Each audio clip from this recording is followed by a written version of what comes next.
Dis-moi donc, t'as un beau casque, j'aimerais bien donc ça l'avoir. Il est garni en poil de vache, ça doit donc être chaud l'hiver. And so there you go. So and it translates. Manny, you got a beautiful hat. It's made with cow skin. It must be really warm during the winter. Greg, welcome back to the show, man. It's been a long time, man. Yeah, sorry about that. No, that was amazing. I love it, dude. Thanks so much, man. So glad to have you on the mic again.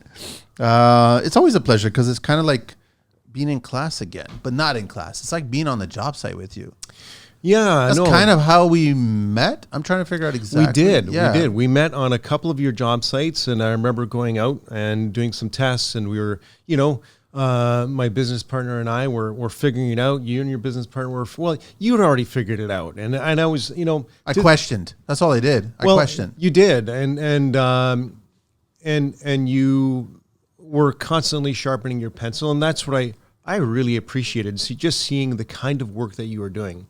And I feel, I'm looking at your fingernails. I'm like, the guy's still doing some work.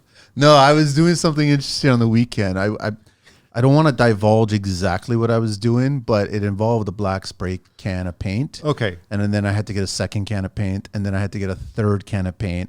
I was spraying something that you're not supposed to be spraying. Okay. Just to see how it would react. And it reacted the way I thought it was going to react. Damn. So you're a graffiti artist. I knew it. No, I was doing something interesting, but I don't want to reveal it just yet, right? So it's not going to be revealed yet. All this to say that I know that you're still doing some work, but I know that you put down the tools, right? Yeah. So, which is kind of a tragedy. This is the new tool. This is which is great because you've got a wider audience, whereas you had an audience of a couple in their house before. And they would be the beneficiaries of a wildly beautiful curves and the tiling that you did, the finishes you did around entries. They were all fresh, and it was beautiful. It was artisanal, sort of. Thanks. Like you're a bit of a hipster, but clients for the most part don't like building science. They're unaware of it. They like building science because it brings them comfort. It gives them good control. It gives them fresh air. It gives them a quiet environment to live in. It gives them a durable environment. And then, like I was kind of alluding to in my text to you, if you can throw the notes that you sent me, if you can make it beautiful to boot, which is what you were doing, I totally think you can. And you make a building beautiful, people will take care of it because they love it. And like I was saying, take a page out of Sarah Suzanka's, the Not So Big House. If your clients are whinging about price, just say, hey, look, let's build 800 less square feet. I love that you said that. And let's put in really good design. Let's make really nice finishes, built-ins. Let's spend on the beautiful things that make your house super functional and super personal, something that'll resonate with you, the owner. And, like I said, people, maintenance is a big thing. It's like a car. If you don't change the oil in it, it's not going to last a long time. Same thing with the building. There's a lot of, so I just want everybody to know that obviously we're going to talk about building science. We're going to be talking about building envelope. We're going to be talking about building, and I guess we'll talk resi and commercial, all kinds of stuff. You're a teacher at, what is it again? Yeah, in full disclosure, so Ryerson had a name change to Toronto Metropolitan University. Some skeletons were dug out of the closet, and I'm still going to call it Rye though, which is fine. I went to Rye. I'm not offended by that. I knew it as Ryerson as well. So both work for me because I know what you're talking about. So. Still in the same location. The guy's did. He's did. He just had. Never mind. We're not talking about that. But we're not going to talk about what he did. But you've been there 6 years now. Been there 6 years. So I manage the building science lab. I'm not so to be a teacher, you should be a PhD or somebody with some kind of venerable experience. I will say that I've always been more of a doer than your boots on the ground for sure. Yeah. So I totally love going on a construction. So I'm working on my son's house right now. He's got a 1950s bungalow. Is he still sparking? He is. He is still sparking. He's licensed. He's licensed now. He's making more money than I am. This is how far back we go because I remember that you were. Can can he come on the job site, man? I was going, of course he can come on the job site. Who does he want to hang out with? And I remember Barry Hopkins, and he was like educating him. Yes, and giving him and he was a kid. And thank you for doing, that's amazing that he's licensed. You pull him on a job site and show him, show I him a few just things. kind of introduced the two people, and that's all it was, right? Because that was at a bifurcation, Yes. Because he told me, Nico, my son was saying, hey, I'm thinking of going to trade school and to college, and I'm like, fuck that. Oh, sorry. Are we No, you can totally sorry. You can totally sorry. I'm like, why don't you go make money and then see if you like it? Don't like going the college route is fine. Like not to bash college, some people, I think Toronto Hydro wants people to have a college, the college component in order to hire, they want their theory down pat.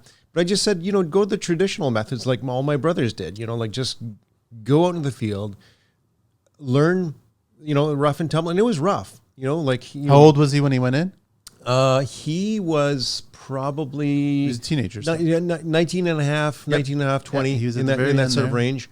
He did the OYAP program, which is just a brilliant program. After high school, he did that program. And then, they found him a job with, they found him a placement. And then from there, he got in with a company that does high-rise electrical. And it is as he says, it's kind of like working on a factory line. You're doing when you're doing plugs and switches. You're doing plugs and switches. Yeah, for a long pretty time. much what you're going to be doing. So he definitely wants to sort of get into. But yeah, so for sure, I remember that day because he was Irish, your electrician. Yeah, and he actually ended up moving back home. Yeah. He picked up everything, and that was a couple of years before the pandemic bullshit, and he went back, and he's thriving there now, and it was good to meet him and get him on here, and he's got both sides of the. And then I remember him like walking around the job site with Nico and just kind of educating, but it was nice to take him under his wing and just show him the options. Yeah. That's all it was. And good for him that he's licensed now and he's doing really well. Yeah, like I said, there were some rough years, and like when you're on this, there's a lot of concrete in our buildings, and when you make a mistake, you pay for it. Yeah. And getting the angle grinder out and chipping. I was it's like the woodpecker in the forest, but in the city, whenever you hear a hammer drill going off, that it's more than likely somebody made a mistake. Shoring piles, hammer drill, like there's all these hard sounds that go on because it just reverbs in the concrete. It does. Too many towers going up. But so we know that. Okay, quick shout out, Heavy Duty Homes, Phil. I'm wearing his tee today. I always do the shout outs to everybody there. So shout out to Abby from PS It's Clean. They clean it all, residential, commercial, and construction cleaning in the GTA, Canada. They can be reached at 905-897-3664. Check them out on IG at PS It's Clean. Unleash your voice on the Construction Life podcast community. Are you passionate about the world of construction, trades, and all things building related? The Construction Life podcast wants to hear from you. Leave us a review, share your thoughts, insights, and experiences on your favorite podcast channel. Your review fuels our mission to create engaging and informative content for the construction community. Your feedback is a mortar that holds our podcast together. So share your thoughts, rate us, and let the construction community know why The Construction Life is your go-to podcast. Visit our website and check out the over 400 tradespeople and construction professionals listed on our site. Check out www.theconstructionlife.com for additional content, behind-the-scenes exclusives, and valuable resources.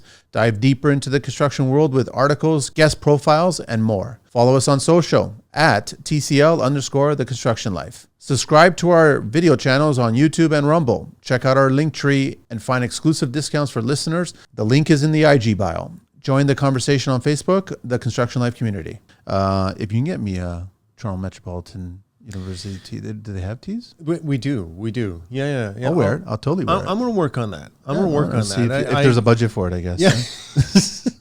No. I'll work on that.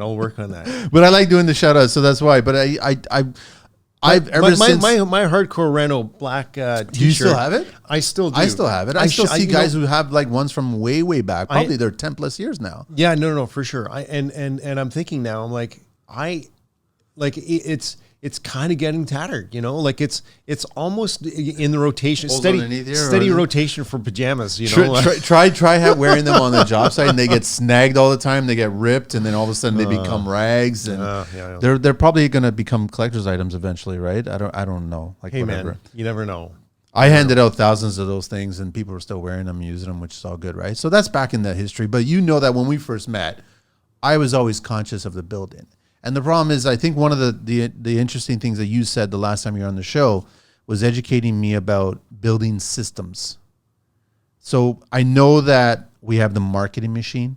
We love the marketing machine in construction, right? And I'm a huge advocate of, I don't think there's one bulletproof, perfect way to seal a house. I think you have to educate yourself on different ways to do it, and that might involve using different products. And I know that in construction, we like to have all yellow, all red, all whatever, right? And I'm more of the mindset of, I want the best products. It doesn't matter if it's not all from one company. Do you know what I'm getting at? Yeah. And we talked about that. We talked about that on my projects when you were there, and we're like, let's try this out, let's try that out. And then also, even speaking with you, I'm not such a huge fan on spray foam. I love spray foam for certain applications, but you started teaching me about BAT and cellulose and breathing systems and intelligent vapor barriers, like all these things that are in play now, which are basically taking what was done long time ago and applying it to today's technology. And what I get a little concerned about is that the marketing machine is educating the younger trades that this is the route that you're supposed to go. And I think when it comes to air leakage and air sealing buildings or personal or commercial buildings, it's an education more than a marketing. You know what I'm getting at? Yeah, no, for sure. I mean, so we'll back up. Where do you want to begin? Yeah, no, for sure. I mean, this is it's like an onion peeling back the layers here. So for sure, when you talk about systems, like at the end of the day, you're going to have multiple components that are going to, if you think of your outside shell, think of a raincoat that's keeping the rain out. So right, Joe Stiebrick always says, drain the rain. If you can think of only one thing, he says, if you can't keep the rain out, well, don't worry about your air barrier. If you can't keep the moisture, if you can't control the heat, then forget about the insulation. Exactly. So there is a bit of a hierarchy there. Drain the rain, avoid condensation. But all this, back to what you're saying, the building code talks about an air barrier, not just an air barrier. It doesn't just say air barrier. It says air barrier system. Does it actually write system? It says system. And it's so key to think about that because sometimes a window or a door is part of the air barrier system, and then there's a transition between the foundation membrane, which might be a thick peel and stick, bituminous layer, up to, maybe it's 6 mil poly on the main floor, which I don't think a lot of people are doing now. It could be spray foam. I shouldn't say that because I haven't been on a large construction site in a number of years. I've been in custom high performance homes in the last couple of years. They're still doing a lot of bats. They're doing spray foam in certain applications, and the problem is that you start fighting the 2 pound versus half pound. But as you taught me as well, it's not so much the spray foam as much as it is the installer. It's all about the person. Yeah. Just like harping on the air barrier system, the ABS. Same thing goes with the tradespeople. You got to hire people who cares. If they don't care, then it's all for naught. I was on a job site a couple of years ago, North York Women's Shelter, and the welders there. So the foundation guys put their air barrier, and the air barrier is flopping on the ground because at some point they're going to join it up to the top, But it's it's an expensive membrane, and there you have the welder. You know where I'm going with this, right? Welders Swiss cheese membrane. It's the cascade of sparks just falling on the membrane, melting little holes, and it's just like, you saw that on the sidelines? You were walking by, and you just I'm like, oh, it made for a beautiful photograph with the sparks and the sun. It was beautiful. For sure. Did they put all the tuck tape patches? We don't know. I don't know. A lot of these barriers, you could probably cover it over with another similar, system. But the point is that somebody paid a lot of money for that, and putting a something on the ground to cover that, a piece of plywood or whatever, maybe would have gone a long way. Like, and maybe this is a shout out to project managers on job sites. If your welder's coming, then, hide sheets of plywood or this is hide your vapor barriers, So yeah. But the funny thing is, it's not really the welder's responsibility to think about that, because they have their task at hand and they're not thinking below, but they should be conscious of it to kind of share that. Maybe we should cover that up, or maybe we should roll it up and cover it up. No, totally. Just put it in the corner and cover it up. Just make sure that it's not being damaged. That's the thing about it, because the job site doesn't happen overnight. It's not extreme makeover where it's done in 7 days. So obviously, materials are installed at certain stages depending on the design of the structure and how it all goes. I mean, the other things that you've taught me was protrusions and just way balconies are designed, way any kind of terminations are designed. Everything's designed, but nobody's really thinking about that connection point of a gable or whatever, all that kind of crap. So you have to really start putting your thinking cap on trying to seal it. And there's lots of guys online that do really good jobs of presenting options out there, which is great. And I can think of Aaron from out east on Big Dog Construction, where he does a lot of flashing and he does sealing, and he's always conscious of that, right? Do you think since the time that you started in construction, and I guess with the students 6 years ago to today, are we improving the mindset of the tradesperson regarding building sealing? Yeah, so we were testing a tower in Hamilton a couple of years back, and it was an retrofit of a a high-rise low-income unit. The opening test, I believe we had 8 fans to test this entire large building. It was a 20 some odd story building. Wow. So just think of a regular house, which needs 1 fan. We had 8 in there. So, a pair at the top, 1 in the middle, and, another 4 on the ground. So 4, maybe 2 in the middle and 2 at the top, just to sort of, distribute our suction apparatus. PCL was the company that did the retrofit, and they took that project very seriously. The guys went to, they did their passive house training, and they would be hounding the trades. Like, if you're making a hole in the air barrier, you tell us. Like if you're an electrician, you're putting a hole, or a plumber, you're putting a hole, or an AV guy, you tell us, because we're going to go back and we're going to seal it up. Right. So you need kind of somebody who's an air boss. RDH talks about the air czar, or the air boss. Designating somebody who is on top of making sure that the envelope is going to have at least one continuous layer, called the air barrier system.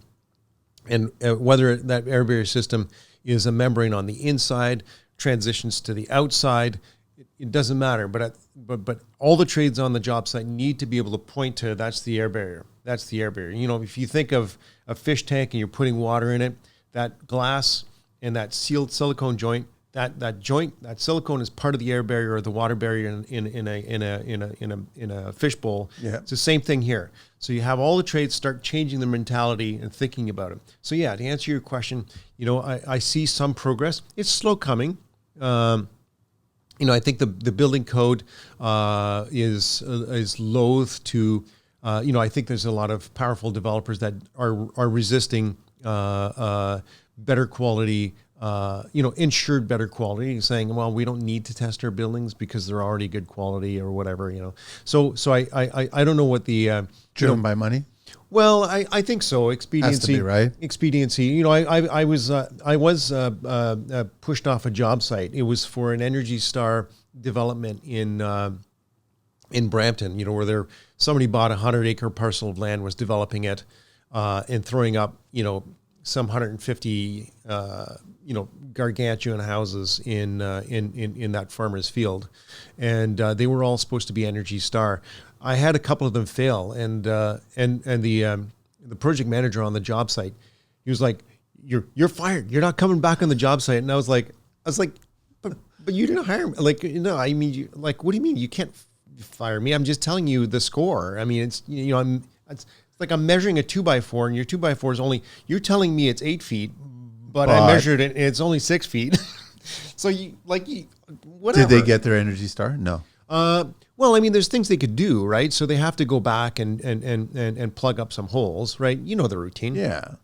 You just discover, you do a test, you find holes, you seal it. Find a hole, seal it up. You keep on finding all kinds of holes. Yeah, that's what I was yeah. amazed at. Like that. Yeah. That's the purpose of doing that house. Yeah. And I think the issue is that, sometimes the air barrier is just covered by so many layers, of drywall or finishes or trim, and on the outside by siding or brick.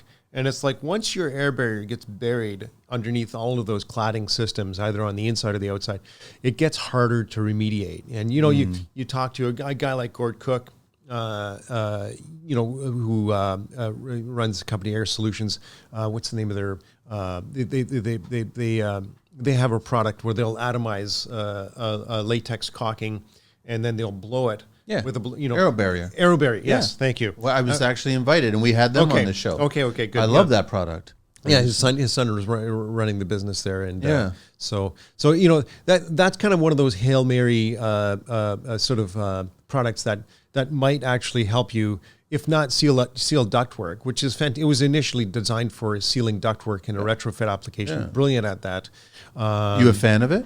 I am. Have you seen the test? I am, and this is where we get back to the research question. I would love to do long-term research to find out, because I was always told that caulking on a butt joint between two pieces of material, those two pieces of material, they work seasonally, and with hot and cold, and so I would love to know what is the durability. So personally, I would love to do some research on it. And maybe I should talk to Gord and say, hey, Gord, how can we do some research on this? And I was invited to a job site, and then I couldn't go in because they sealed everything up, right? So and you'd be breathing in the caulking. Of course, and I don't want to be doing that. Yeah. But then I was like, please invite me on another one. So we haven't scheduled it, but I'm definitely going to reach out again to him and go, listen, I want to check it out before you guys start the process to see what you guys have done. And then what I liked was the dial. Like we can ACH it. You know what I mean? Yep. We can get to wherever you want to get to with it. But you're right. Will that be the same 5 years from now? But I remember him talking about, it was Brian.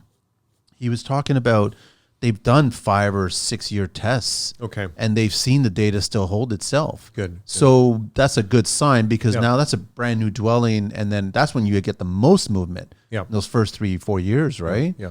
Yeah, no, but at least they're making an effort. Yeah. And I think it's a lot better than trying to get the kid out there with a caulking gun who's listening to his favorite podcast or surfing on social media, trying to pay attention to sealing cracks, right? Yeah, no, I for sure. And like I said, it's sometimes prohibitively expensive to fix things after. They're done, right? I mean, but he's not crazy expensive like that. No. Detail. Like I was saying, I think that product gives people a Hail Mary pass if they're close to getting meeting a certain threshold. The issue with that product is when you have big holes, because it's like a plaque and you're closing in the arterial hole. Yeah. You're lining that hole with little fine strings for fine particles, and it takes a long time to lay that plaque down and slowly close that hole in. So it works really well when you've got linear cracks between things that are really close to each other, where it's there's a lot of turbulence in the hole. So when it's a big open hole, it's laminar and the stuff just comes flowing. It doesn't make any sense at that point. To answer your question, I think that we're making some improvements. It's Canada's incremental. not a leader. Hey, Greg, Well, I wish they would become a leader. I think, are they a leader?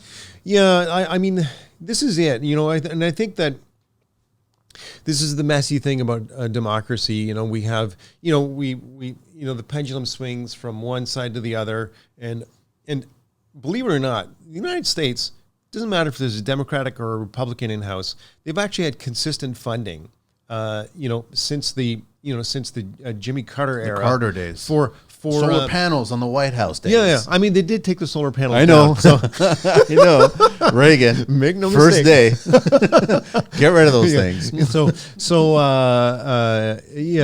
Anyhow, that's what I mean. Is like there's such a big entity like the United States that there's so many projects that are talking a lot of big things, and I still don't. I mean, I've had Hans on the show, Yeah. as you know as well. Yeah. And he's a huge advocate about the system and about the boots on the ground. And it's about educating the tradesperson to try to get, like, no different than you said, the welder that's conscious of those holes that are being perforated, right? Yeah. So it's like, until you get all that and everybody's in play and doing that stuff, did PCL hit their mark on that? They did. They totally. So we started off. So the opening test was 8 fans, and on closing test, so we're again, I think it was a 19-story plus a mechanical penthouse, penthouses, because the elevator had a penthouse on top of the penthouse.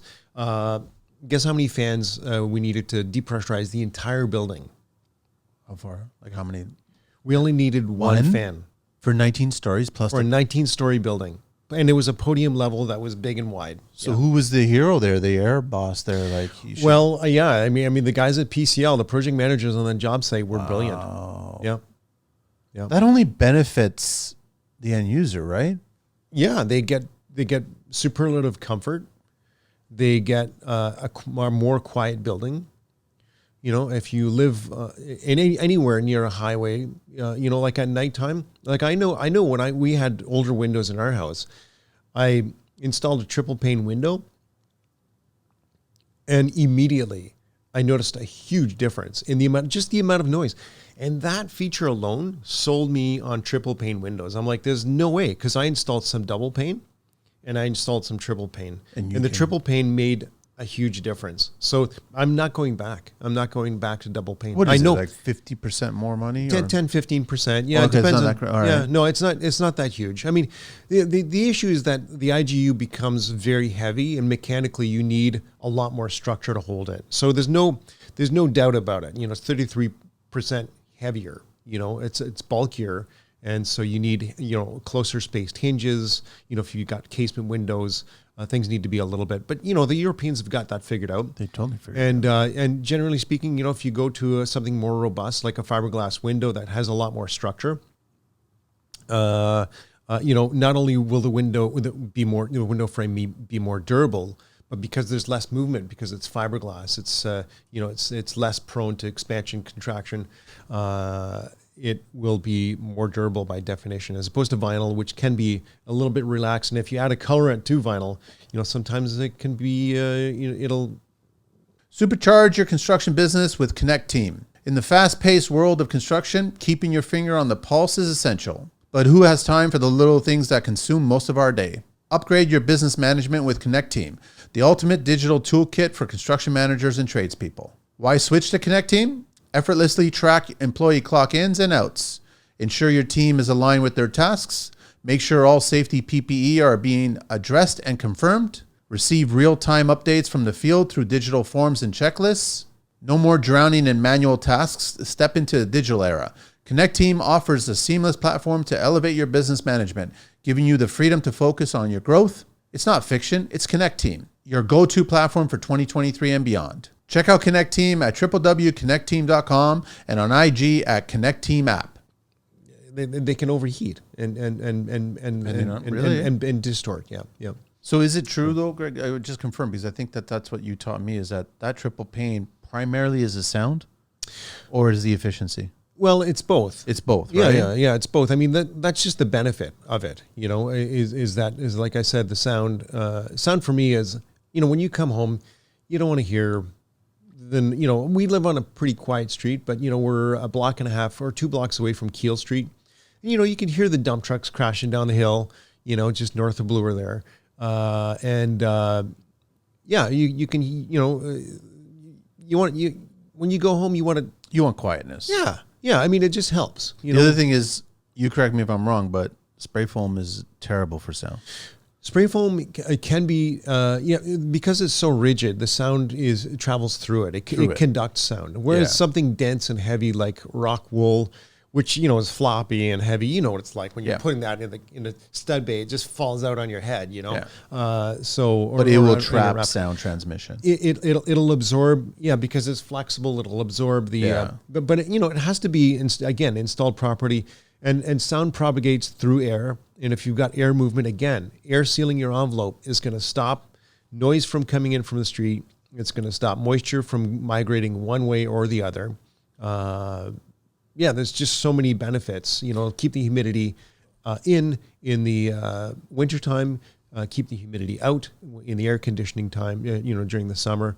So yeah, just making that discrete boundary between inside and outside. But also letting your house like breathe, I guess, in between the seasons. Sure. Well, don't be afraid to open it up. Well, yeah, I, for sure. And I think that, you mentioned it off the top with the smart membranes. There's a lot of, Hans sells, amazing, Ziga, amazing products from Ziga that are vapor open in one direction. Literally, you can make a cup of water out of the membrane in one direction, and then turn the writing inside out, make a second cup, and it'll leak in the one direction, but in the other direction, it won't leak. That's amazing. So it's a vapor open, and water is probably the bad, we shouldn't be talking about water necessarily, more about vapor, because we're talking about the air in the air. That's in the, vapor, not water form. So here's the huge question, Greg, is that I agree with you,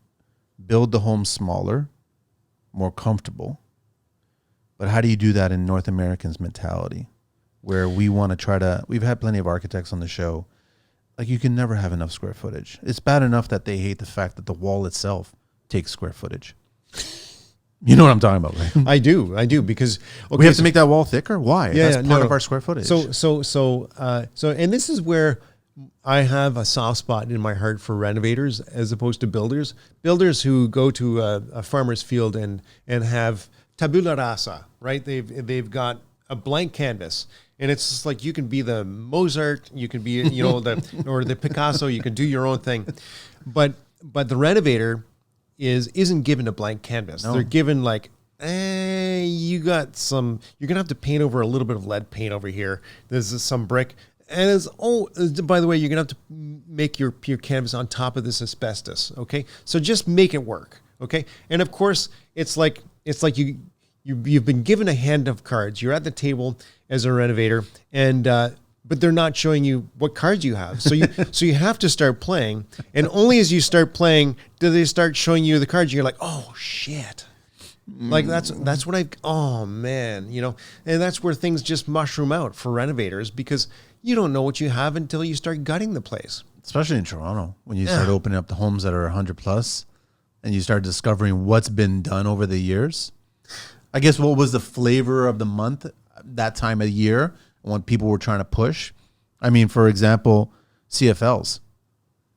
Like how many people were buying into CFLs, which we quickly learned that they're completely useless and they're harmful and they don't have any place, right? It was a transition. I know. We've gone LEDs and we're trying to get rid of now we've got, now it's dealing with all the mercury that's in the bulbs. And it's just like, oh man, and this is it, in the evolution, we're gonna stumble. We're gonna, to make that omelet, we're gonna break a few eggs, and that's. But yeah, and getting back to you talked about spray foam. Spray foam is one of those things. It's a great technology when applied properly, but it has some shortcomings. Do you rely on the spray foam going up against your window and creating a long-term seal? Or do you have some kind of a transition between the window frame and the spray foam? And if you're just spraying between studs. How do we know that? And if you're relying on that spray foam to be your air barrier, and if it's not continuous, if you're not going over, if you don't fur out your stud wall and go over the stud, how do you, if it's just between studs, so you've got basically a rectangle of foam in each stud cavity, at some point the wood is going to pull over. Yep. It's probably, Joe Stebrick says there are two kinds of windows: windows that leak and windows that will leak. And what he means by that is that time will wear everything down. It's like that stone in the river. It's just a matter of time before the edges are run smooth. Has anybody ever climbed Pisa, the tower? No, any olders, like the marble steps are all contoured from the tube going up and down, right? They locked it up, eh? That's it. Like Pisa it's off, like it's leaning. The last time I was there, it was anchored. Okay. It was insane. Like on the backside, it was probably 1 inch thick aircraft cable anchors hanging onto that thing. Jeez. And they were only letting so many people to go up there. And it was a challenge to climb that thing and get to the top. It's not very tall. It's a dinky little building. Yeah. but it's leaning. Like when you're standing there, you're leaning. Yeah. Right? And then it had all this. So they locked it up, eh? That was a couple weeks ago. Yeah, I just read that. So in today's technology, there's no way that we can actually excavate and pump in some concrete underneath there or put some together, and we don't know. It's the money. Leave it to the Italians. It's just the money, right? Right. It's all about money, and I mean, anyways, I've never been, so but it's beautiful to look at. Actually, what's more impressive is the cathedral next to it. If you enter that building, that's stunning. Like that's awe-inspiring to look at that. Like the Pisa's great, but that cathedral next to it is absolutely gorgeous. Like to walk into there. So, and that's on stable ground.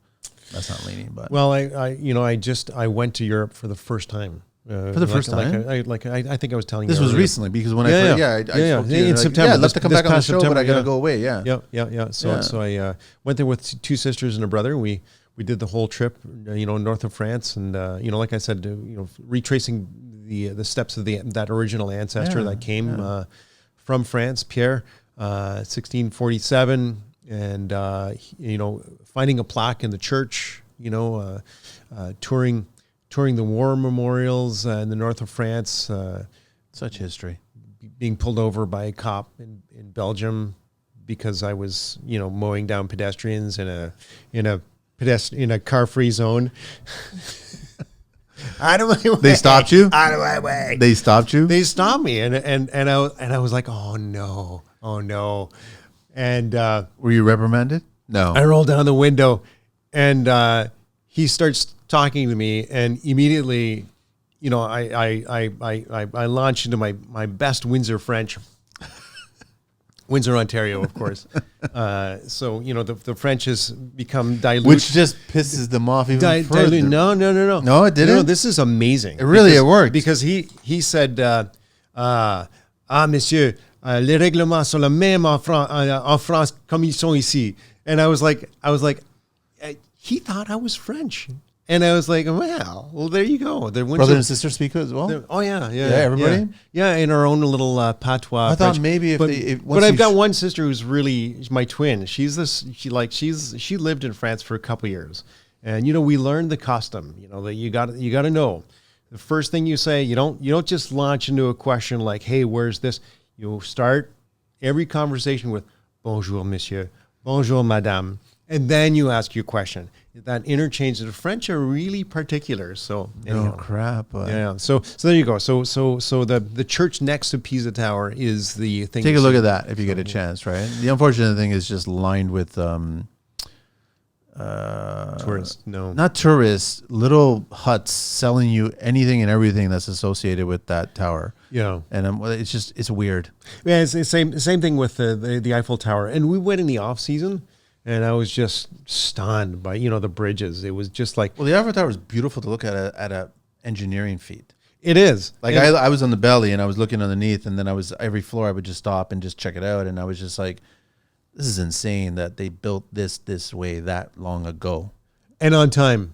Yeah. And it just gets repainted every so often. Yeah. That's all it does, right? I think the guy, once he starts...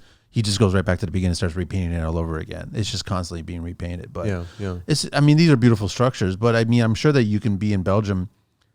Why are their buildings so much better than our buildings? And they're still there for centuries. Well, okay, so they're not building with stick, right? So it's all masonry. They're using a lot of that. What do they call it? Speed tile here in Canada. Like you'll see it in old farmhouses or older buildings. It's like a red clay tile. They're extruded. So if you take a block and you look in them, they've got channels in them, right? Yeah. So you'll see a lot of older buildings, and they're using a lot of that in Europe. So there's too expensive to do that here, though. You can't. Well, yeah, and I think fire codes. It's just different. So there's this one Belgian brickie that my brother put. My brother's a mason. Put me onto this one Belgian brickie who has amazing podcasts or YouTube channel.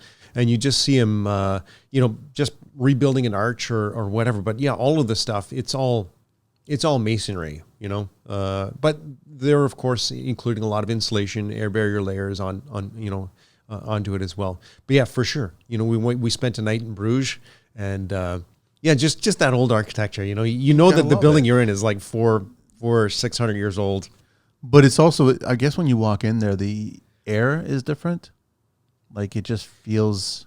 Yeah, I mean, okay, I think definitely a more temperate climate. In France, I noticed they didn't have any screens, bug screens.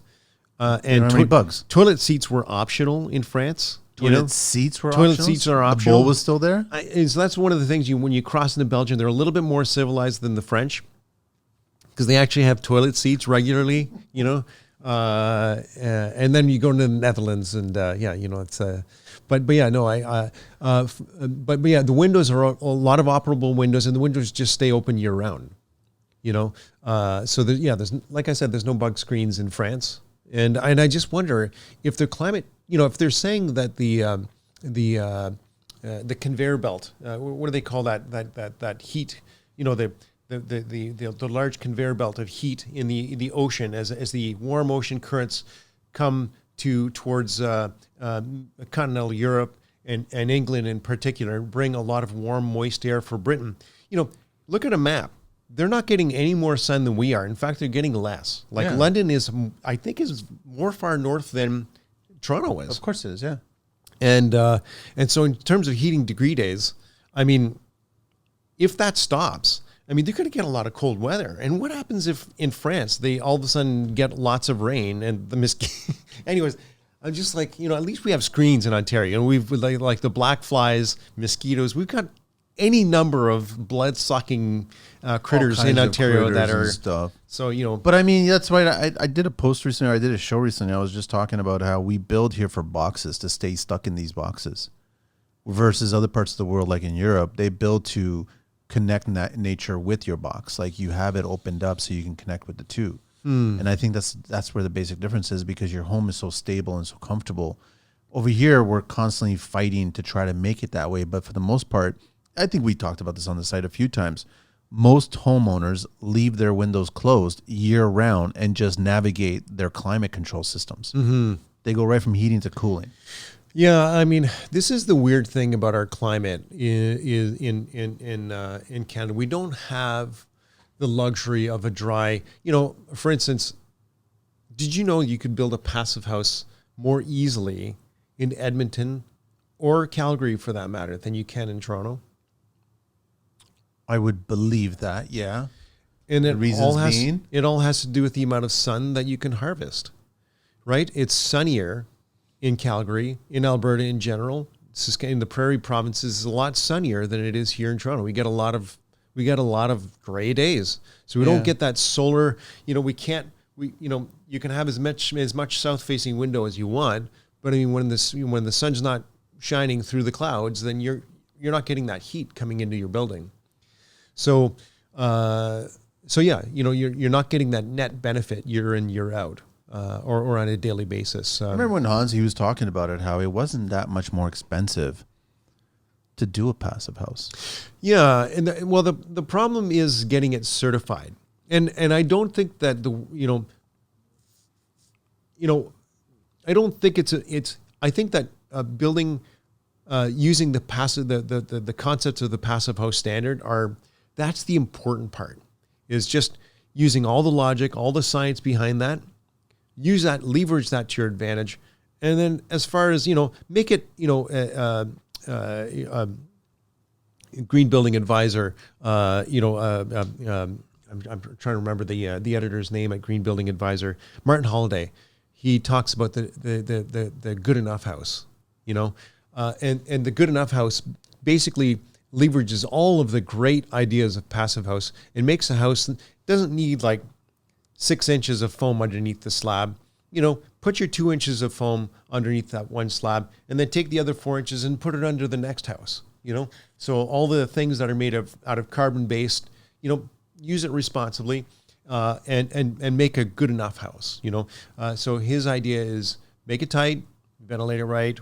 So, but yeah, all this to say, the decision process in selecting your siding and colors can be challenging, which is why Fraser Wood Siding is here to make the process as simple as possible. Their beautiful pre-finished wood siding is made using high-quality PEFC certified Canadian softwood, and it's available in 17 profiles in unlimited colors. Supplied by the global leader in paints, Sherwin-Williams. With distribution all over Canada, USA, and Europe, Fraser Wood Siding can help you achieve your desired look no matter the style.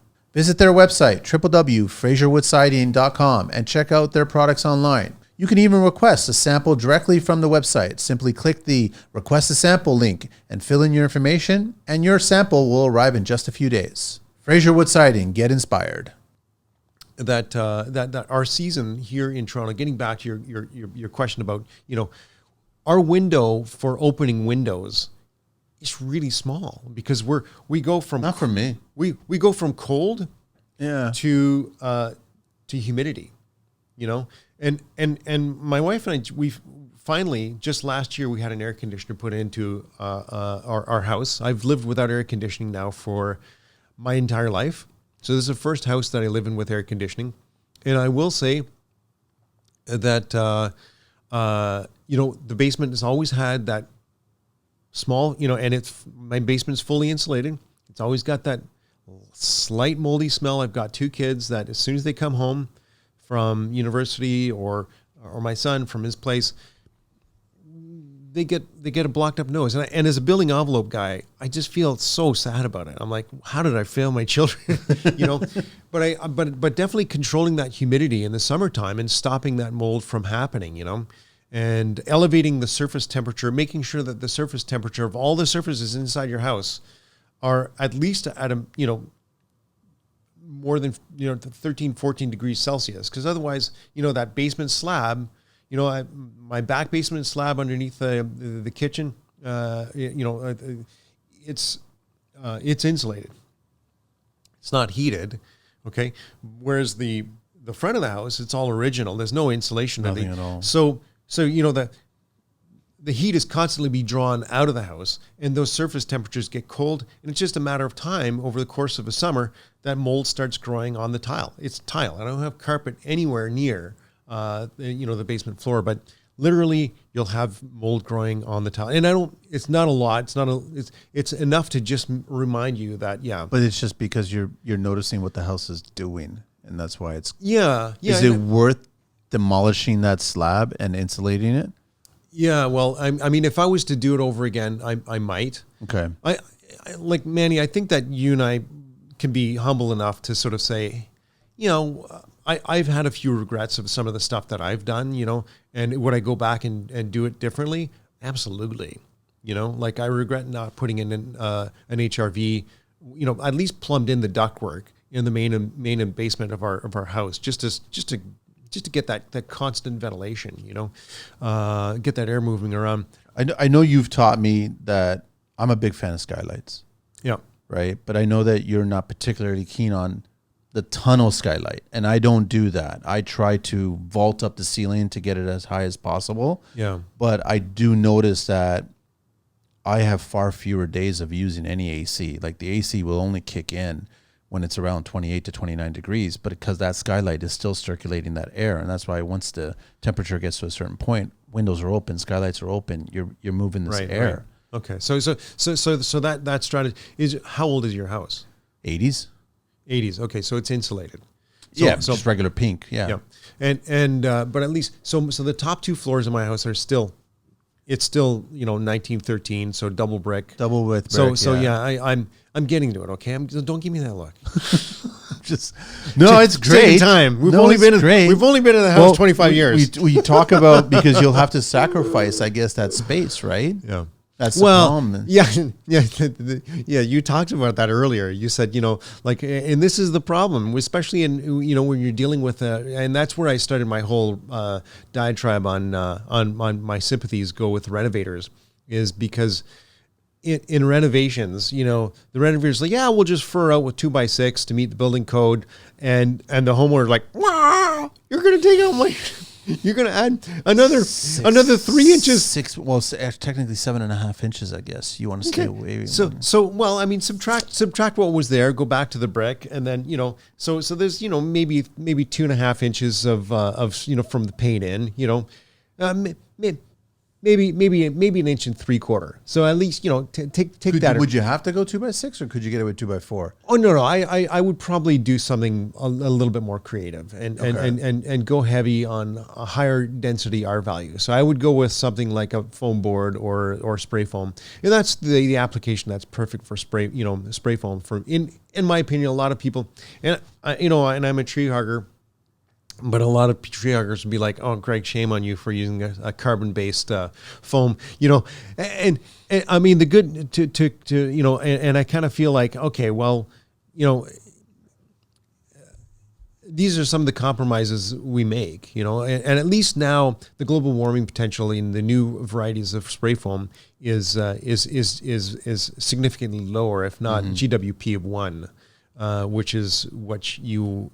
Which That's is what you where want. I go back to the beginning, where it's not a one-trick pony for one company, has all the products or all the solutions. It doesn't work that way. Yeah. When it comes to navigating this conversation with a client, you have to have a mixed bag of products, so to speak, because then it could be used that way too. And I'm using less foam, but it's still being used. I love trees. I love saving energy. I love low utility bills. I love all that stuff. But I don't like that the marketing machine is just driving into the young trades. Use this one system. It's bulletproof across the board. That's not a real statement. Yeah. I mean, I think time and again, yes. I appreciate that you view spray foam in particular, with a leery eye, and I think that's what a responsible contractor does, is that they look at the long-term play of their actions and the products that they weave into the envelope of their house, and they know that, okay, I can't rely on that layer. I have to add another layer that's going to be more continuous than spray foam. And spray foam could be continuous if it was monolithic, like if you had one continuous coat.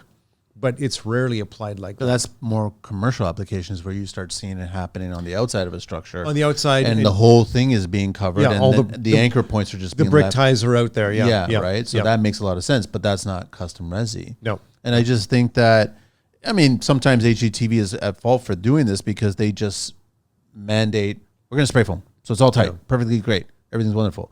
That's not, roll the dice and you all of a sudden got a 7. It's perfect. No, that's not the perfect solution for everything. And getting back to your question, are we behind the 8 ball here in North America? For sure, on the prefab situation, there's a lot of experimentation, or a little bit of experimentation going on in Ontario with prefab. Prefab there's a couple of big companies in the States, and panelized systems in Europe. Definitely, it's happening for sure, and it's a lot more popular there. But I just have to share with you the one story. I'm not going to divulge any names or addresses. Are you a fan? Of panelized systems? I'm a fan until I see the connecting points. And this is so let's come back to that in 1 minute. So you're asking me if I'm a fan. I love the fact that you could possibly close in a building envelope within a few short days. Yes. If everything goes off right. But this is the problem with panelization, is that, you're starting from the ground up and you're relying. This is where you must trust and be vigilant of your foundation guys. Mm-hmm. Because if that foundation is a few inches longer or a few inches shorter, those panels get shipped in. And next thing you know, that panel is projecting out over the foundation edge. And or, if the foundation wall wasn't level, that whole panel is doing this next to this panel. And now you've got this gap, or you got to shore it up, grout it. It's like, it becomes a shit show. Now it's a Band-Aid. So when you're going with panelized systems, there is that aspect. But I love the fact that you can close into buildings really quickly. Having said that, you tell me, what's the fastest you've ever seen a house be framed and closed in with plywood? A custom house? Yeah. Custom house, you easily like 5-6 months. Okay.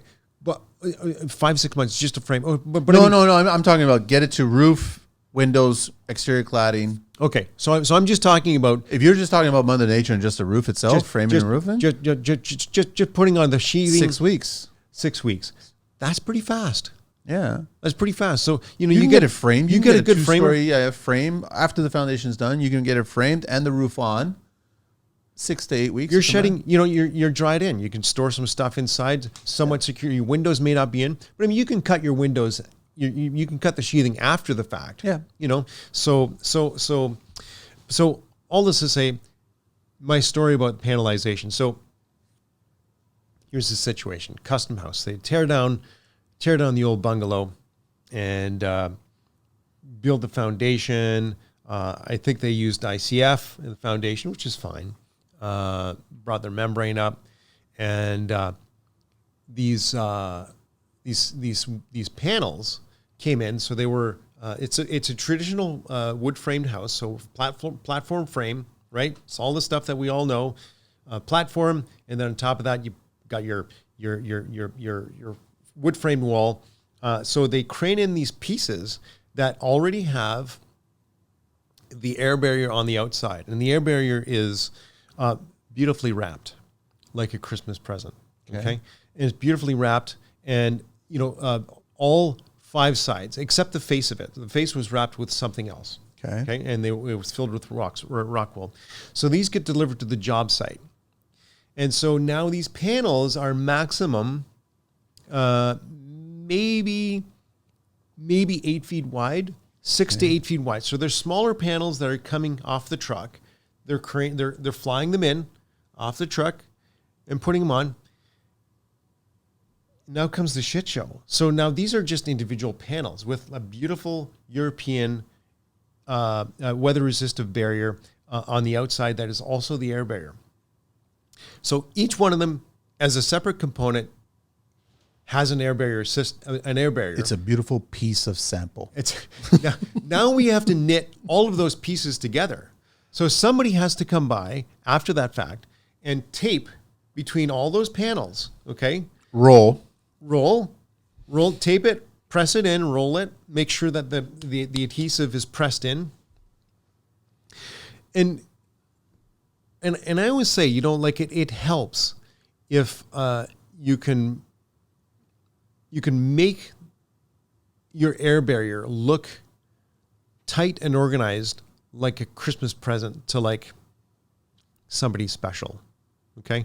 So it should look like the best birthday present, beautifully wrapped, crisp, clean lines, no wrinkles, right? Spend a half a day on TikTok and just do gift wrapping search.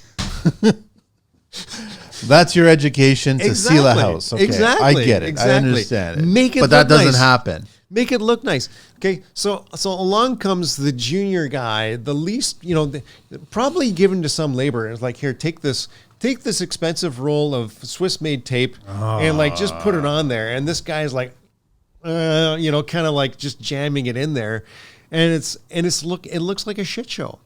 Okay. So, and then things are reverse lap, so they, maybe they started from the top. Oh, ran out of tape. I'm going to grab another piece of tape, right? It should be like a shingle. All of your membranes need to drain the rain. You get a fish mouth in there, and next thing you know, the little fish mouth is this holding that water back?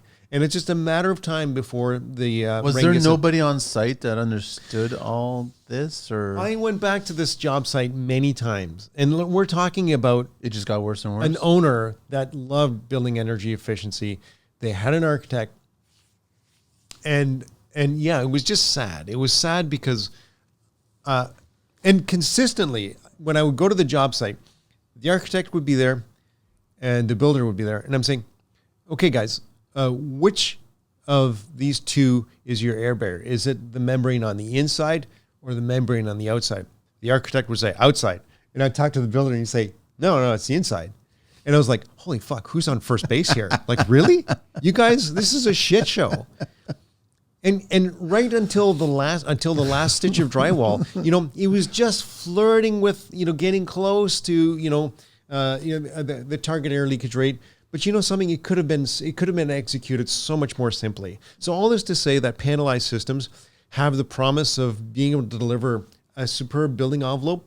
But you know, that exterior sheet membrane, there's a reason why it comes on a roll, in a long roll, because you put it on in as few pieces as possible.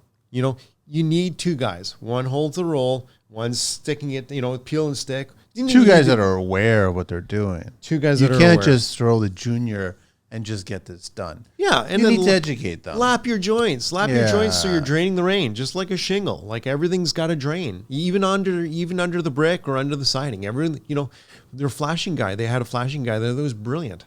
You know, they had to let go of one of their flashing guys. The guy's like, no, it's impossible to do that. I can't do that. You know, they were like, all right. They let him vent and they let him get off the job, and they hired a new guy.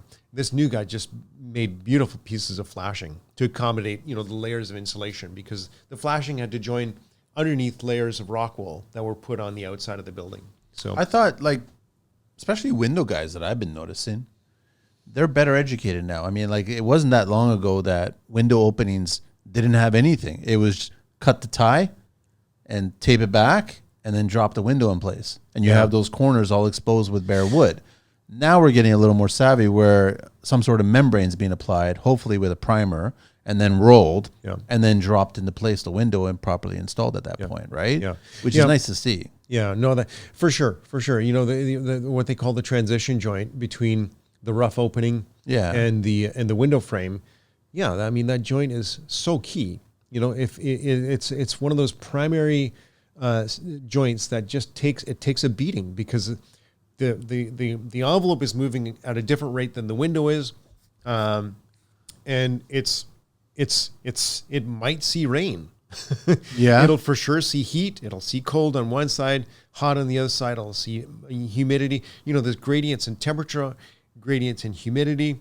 It sees it all. And then and you mentioned it earlier too, you know, how long does it take you to close in a building? Will your air barrier system, if it's on the outside, can it weather 6 months or a year and a half? There's actually an expiration on it, isn't it? Like, there is. Once you start seeing the logos fading, I think you're way beyond the expiration at that point. Yeah, for sure. Yeah. But it's interesting that you're getting a lot of it's cool education being shared, which I like.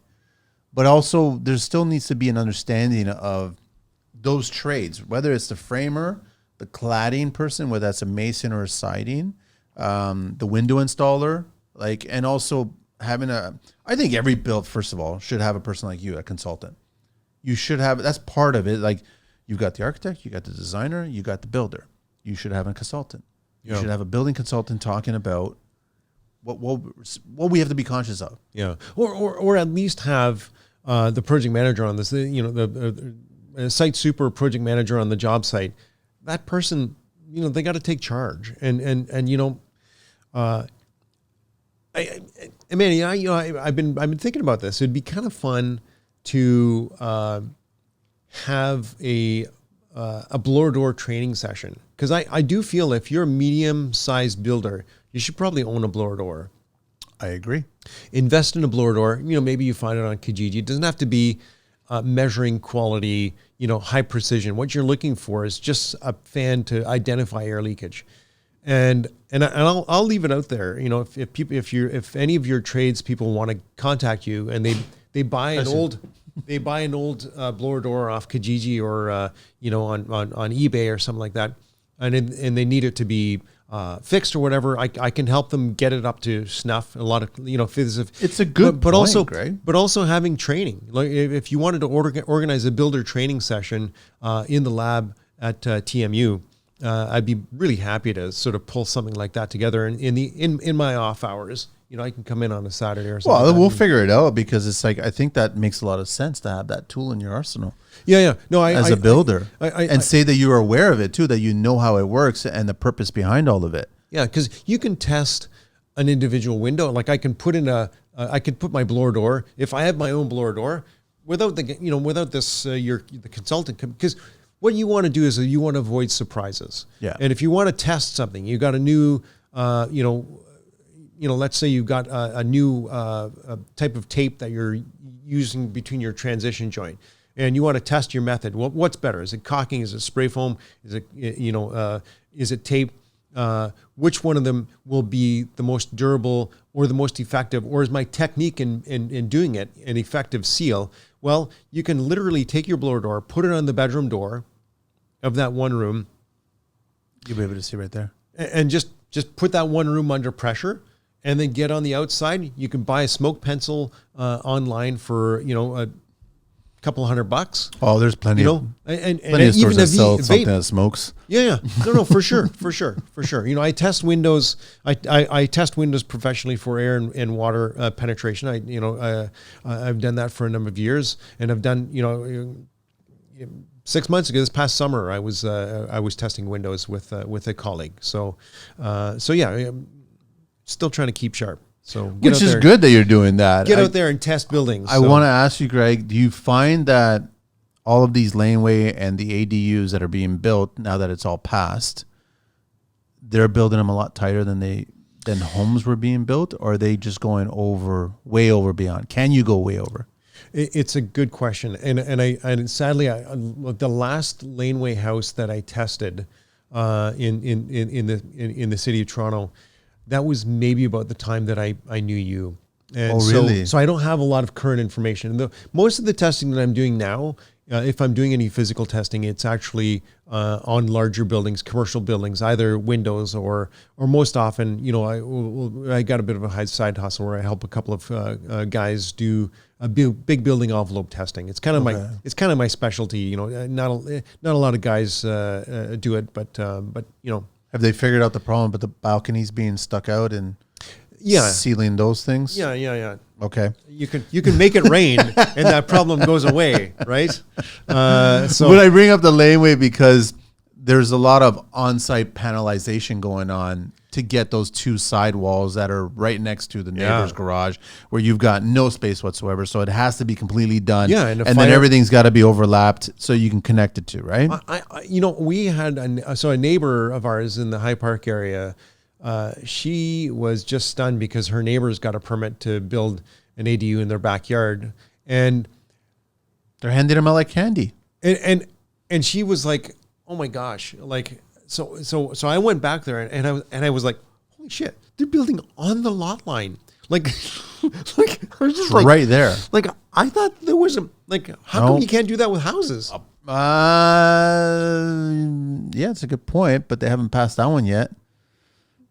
Anyways, I was all the laneways are being built like that now. I was just shocked. I was like, wow. Anyhow, that's the way. So I see them build those wall assemblies, and then they throw on the insulation. They throw on the exterior sheathing or whatever the insulation. Then they throw on their cladding, and then everything's overlapped, and then they tie it all in on the accessible sides. Yeah. But you have to build those two. Yeah. This is the only way you can do it. Yeah. Once it goes up, it's done. Yeah. If it wasn't done properly, you're going to have a leak at that point. But as soon as you get all four up, you should be testing it to find out if there is a problem at that point. Yeah. And then go from there. Yeah, like I said, I don't like Part 9.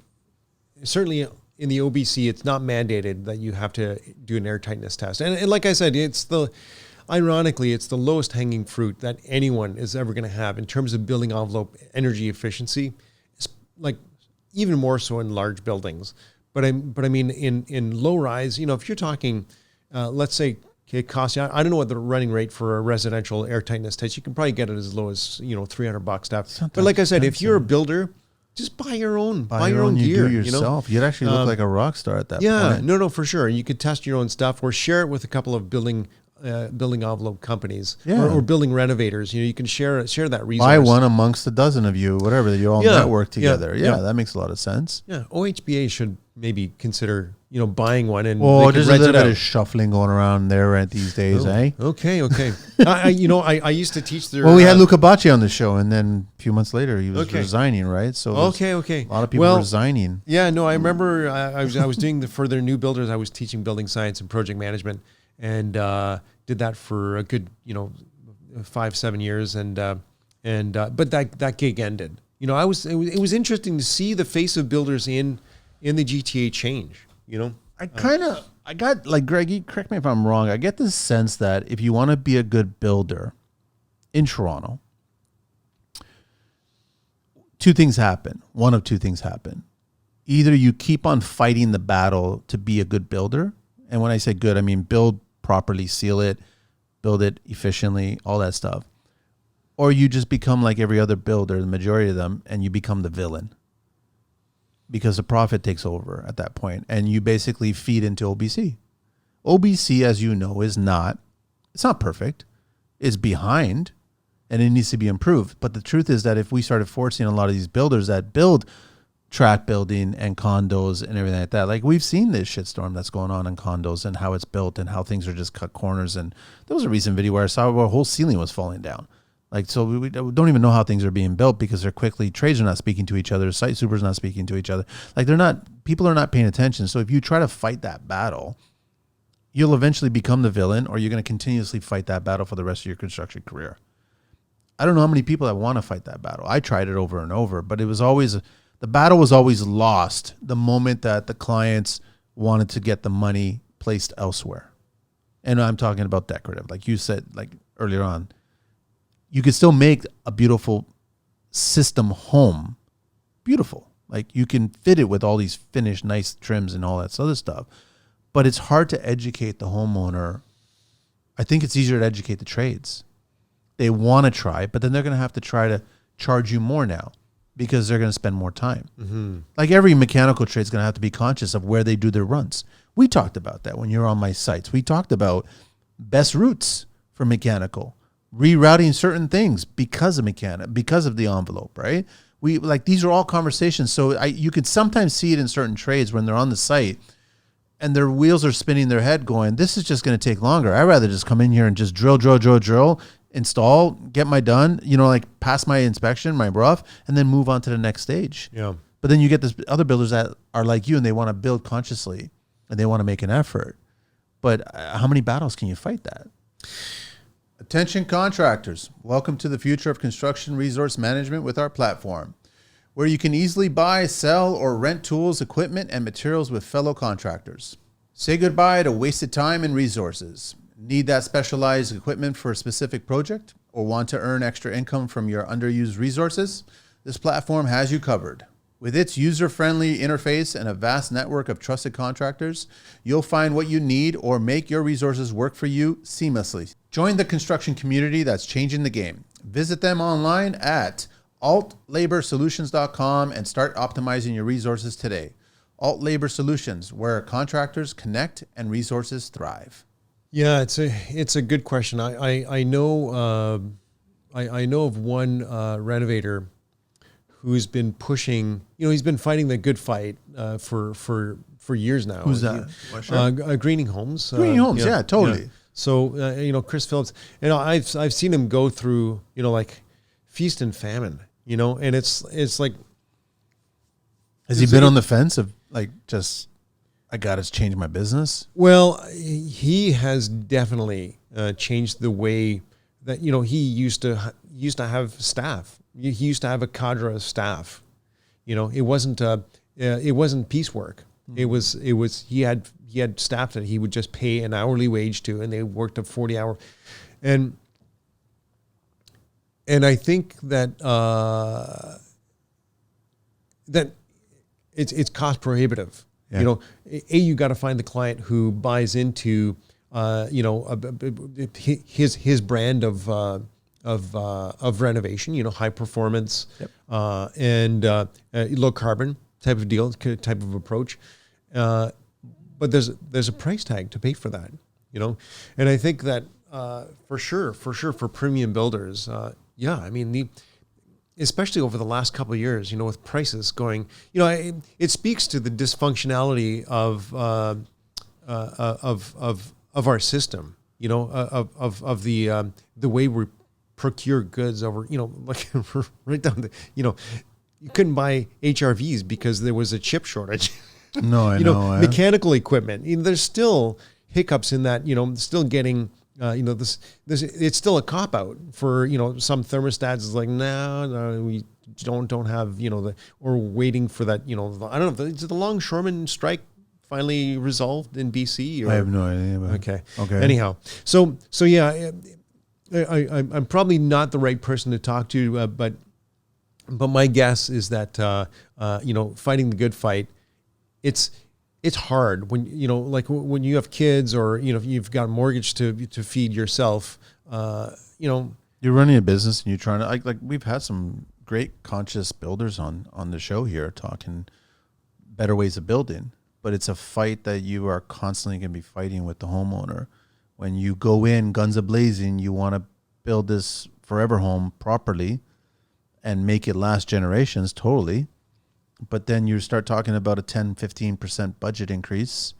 And when things start to get tight, you start sacrificing certain things. Mm-hmm. And these are all things that we're talking about on the show today. You need to do these at this time, because if you don't do it now, then that home is not going to ever be at its optimum.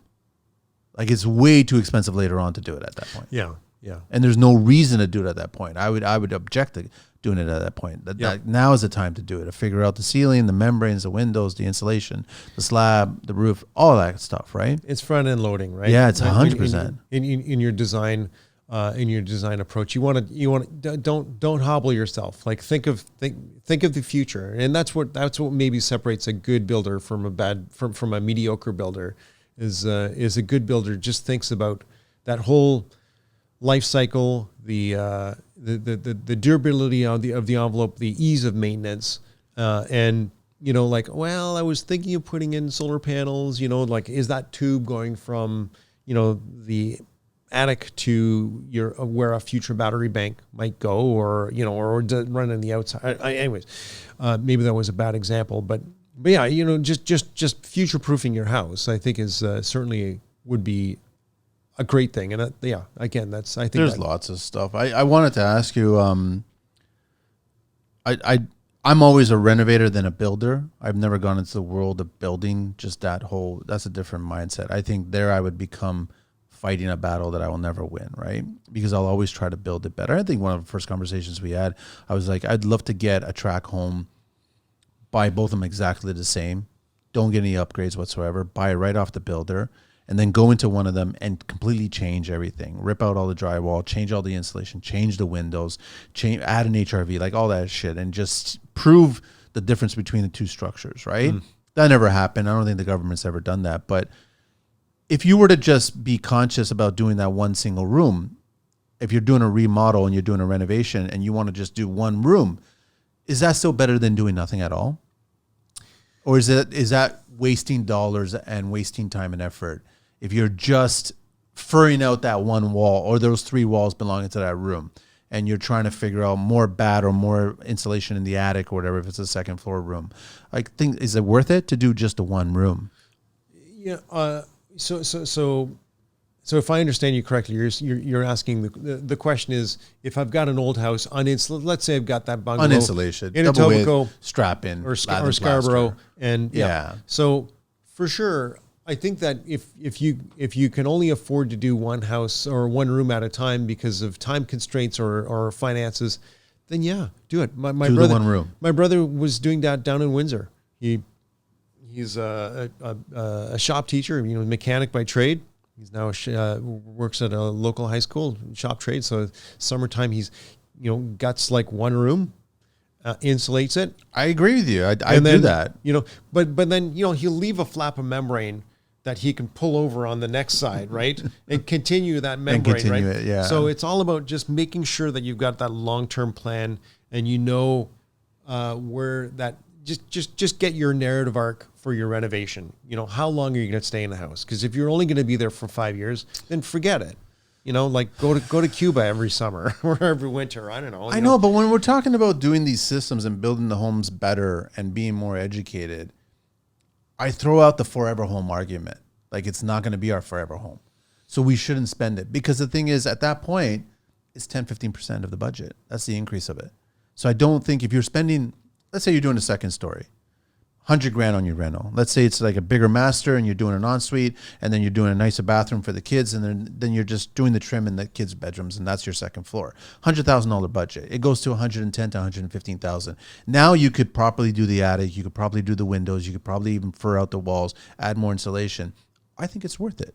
I totally think it's worth it. And then prepare for the main floor and do the exact same thing at that point.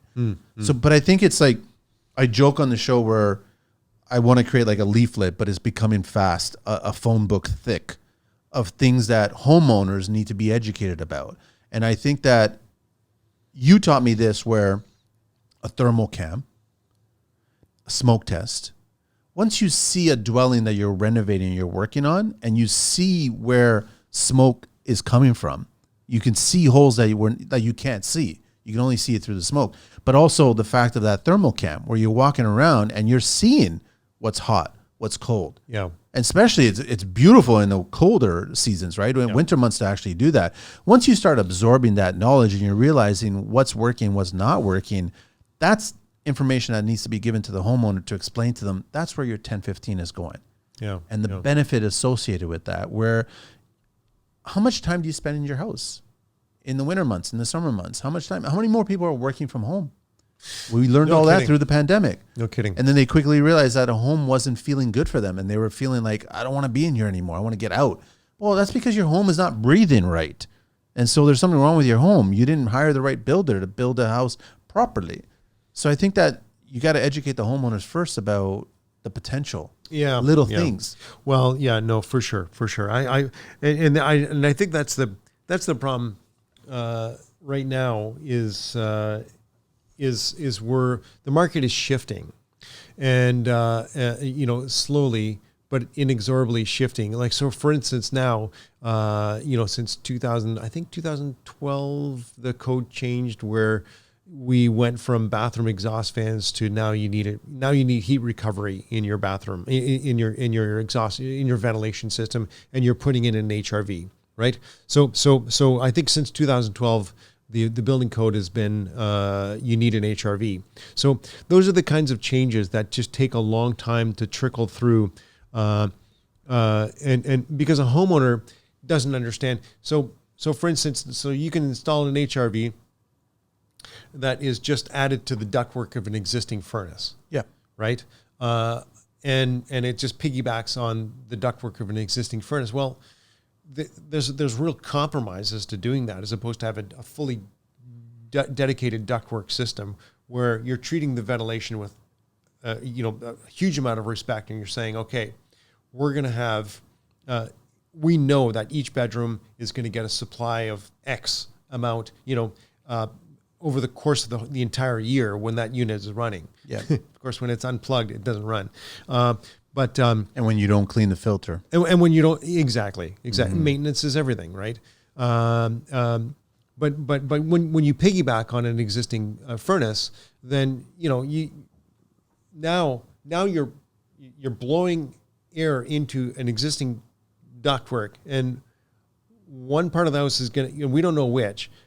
One part of the house is going to get more ventilated than another, and it leads to inequities in the ventilation system. So for sure, again, so that took me like 15 minutes, and you know your stuff. You know stuff about HVAC, but now you're dealing with a homeowner, and you're trying to sort of say, like, what's my value added proposition here?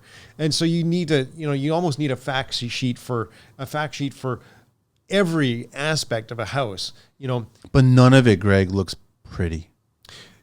Isn't that the crappy part? Well, to me, it looks drop dead, stunning, gorgeous. Yeah, well, like to me. Yeah, I think there are some people that will, when they see a brand new car, the first thing they do is open up the hood. But that's like 1 in 10, right?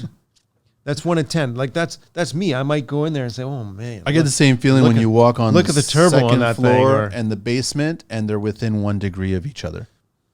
I get the same excitement because we grew up as kids, basement being probably 10 degrees cooler, right?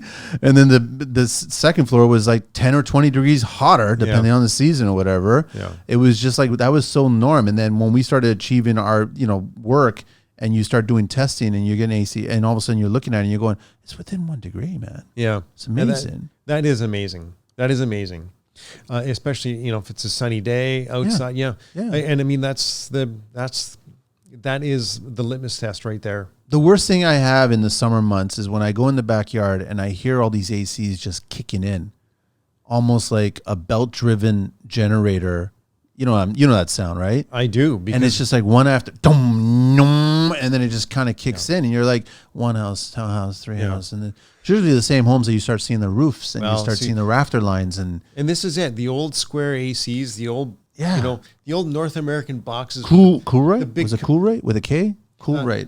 I don't know. Keep Right or Keep Right. Keep Right. Yeah, and not to shame any brand, but yeah, the old boxes, the North American ones are particularly bad at that compressor just kicking in. It was kind of like, hey, Johnny, just put the cheapest compressor you can possibly get, and it sounds like an idling truck. It reverbs through the whole house. Whereas, a lot of the Korean, Japanese, those heat pumps coming out of Asia, you can stand right next to them and literally have a conversation. They're quiet. So quiet. Not all of them, but a lot of them are. But yeah, no, I mean, this is it. Manny, soon I live with our air conditioning, forever. And we live, on a street in the Hyde Park area. You hear the guys coming back from the bar. Every summer we used to have a guy who would just sing, and he had a beautiful voice. He would sing. He's the guy. I'm going to try and find him. I'm going to bring him on the show because just as an opener, I'm sure he's got a story to tell. But yeah, there's a connection with the neighborhood, but absolutely the noise and so that's one of the things with having windows open during the summer in a tight neighborhood, because they're all brick semis, 3-story brick semis in a neighborhood. They're all just lined up. You can hear the air conditioners churn away, They all just pop off every time. So my thought process is I see how poorly built, insulated, or sealed those homes are. Yeah, and I think, my gosh, could you imagine if they had a lower load because they had it, and could you imagine if I had triple pane windows in my bedroom instead of stupid double pane? We had an arborist on the show recently, and he talked a lot about trees. Yeah. And I'm a huge fan of, like, you park a bunch of trees around your home and you'll cool your house down as well too. No kidding. And it's also, he also talked about a TED Talk that I actually still have to watch. I've got I'll share it on the show. It's been shared on the show, but he talks about the mental health connection about having trees and people, and it's an interesting conversation that we had. So I'm like, I'm not a tree hugger, but I love trees. So it's just, there's other ways to make your home feel a lot better without just a standard buy all these tools and put them on and that's it. I just don't think the box is not the answer. You know what I mean?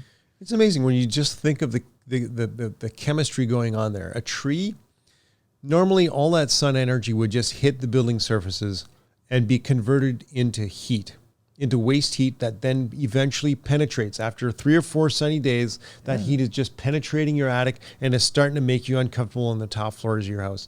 Now, plant a big tree and the tree grows around the house. Now that sun hits the tree, and guess what? Feeds the tree. It's turning it into wood. That energy is making biomass, and it's a cold process. Tell me one trade person that has not been, if you're of certain trades, in a hot attic in like the dead of summer. It's toasty in there, man. I've been in there a few times, man. I was in there. One of my coworkers, toasty. I helped her install an attic fan, and I rebuilt her attic hatch, and I was there this summer. So I know. And having, spent my days at Greensaver, we did a lot of attic floor air sealing. You just put your hand towards the underside of the sheathing. Oh, yeah. And you just feel that heat coming off. And you can smell the tar, from the shingles. Yeah, that's anyone who spent time, they know that smell right away.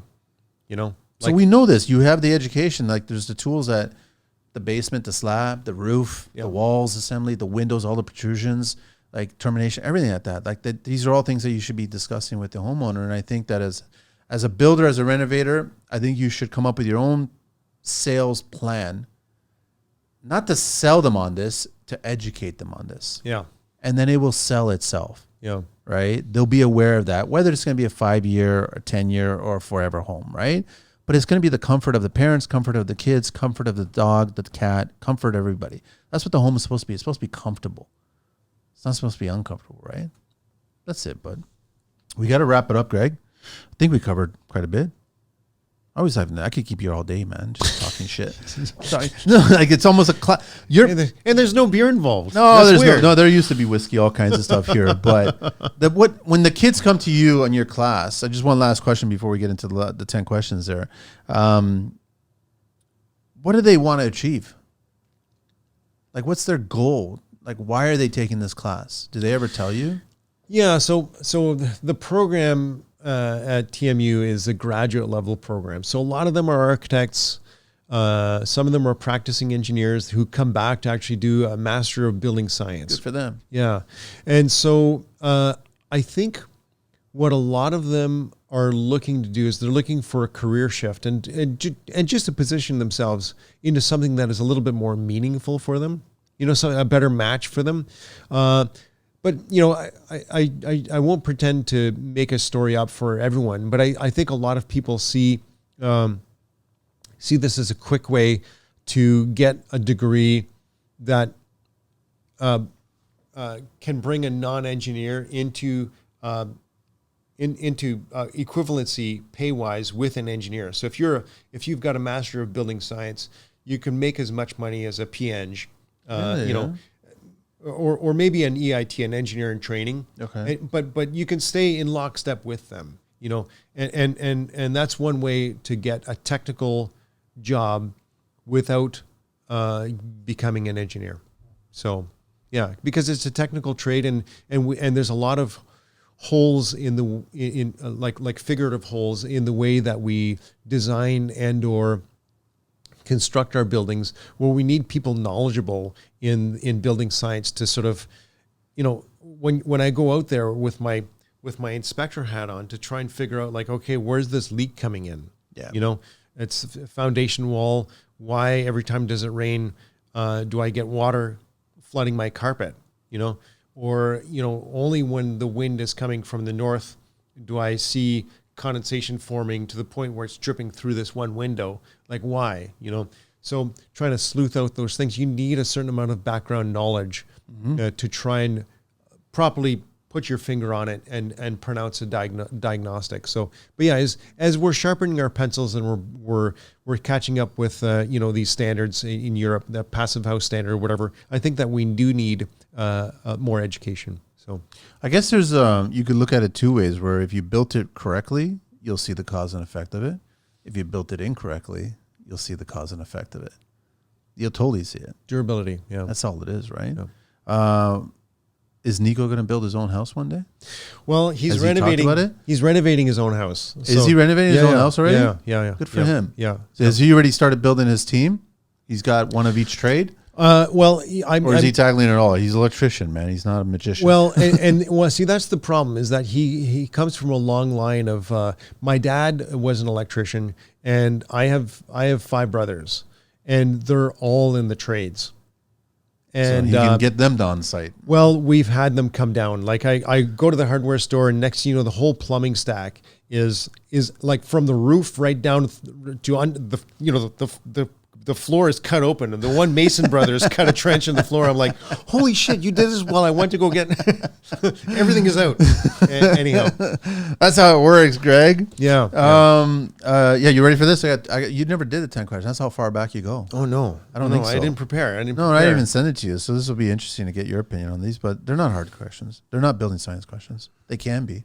Shit. What everyday sound brings you joy? Birds. I mean, going outside and hearing, when I leave on my bike in the morning, there's a woodpecker. It just makes me crane my neck up. Yeah. What's your favorite beverage? This is that's not a fair question. Why? Because my day is bookended by coffee and beer. But that doesn't have to be your favorite beverage. Beverages? It could be beverages. Okay, coffee and beer are awesome. Coffee and beer. Just not together. That's gross. Least favorite tool? Least favorite tool? Slotted screwdriver slotted screws. The only thing a slotted screwdriver is good for is opening a can of paint.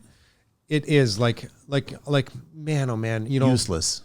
God, you gotta love a Robbie, especially with a good bit, Yeah. What turns you on creatively? Music, I think. What word or concept do you find overused these days?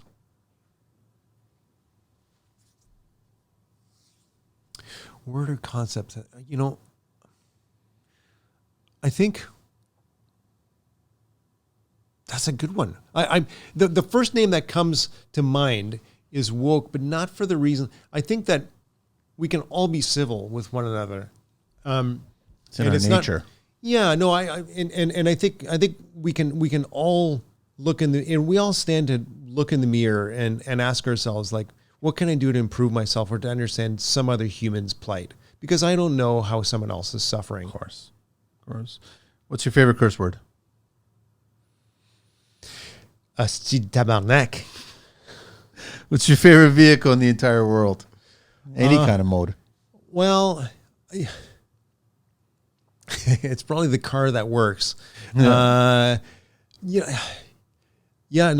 tough. Like, we just came back from Le Mans, and we checked out all these old sports cars. My brother's he's got a Corvette, I think a '73 Corvette, sitting in his garage, all in pieces that needs to be rebuilt. Oh. But yeah, I love the old Firebirds. Like they were just a little high up. The T top.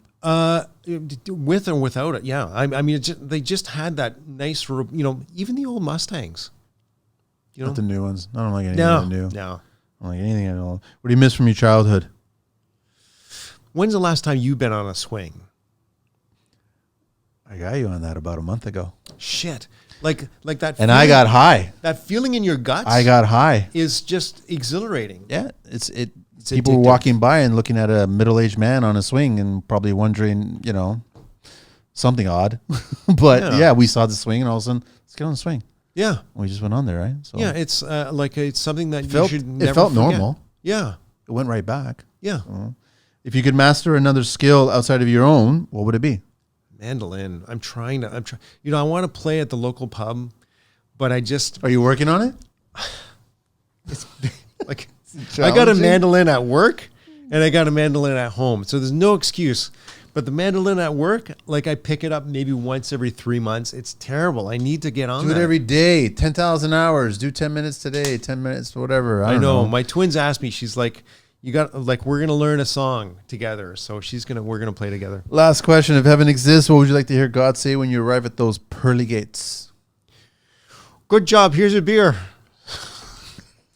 Greg, man, always a pleasure to see you. Thanks so much for making the time and coming in here. And these shows are great. These ones are particularly great because I know young and old trades, they listen. They just want to be educated better. There's a lot of noise out there. And some homeowners are listening too. And work on the sales pitch. Work on the building system sales pitch. That's all I'm asking. It's important. I'm into it. And you had your finger on that pulse a long time. Manny, I keep on saying, the work you were doing, I wish I could live in one of those houses. They were beautiful to be in. So that's usually that statement comes, and then the next statement says, "But I can't afford you." That's it, Greg. We're out of here. Thanks so much. Thanks, Angelina. We're out of here.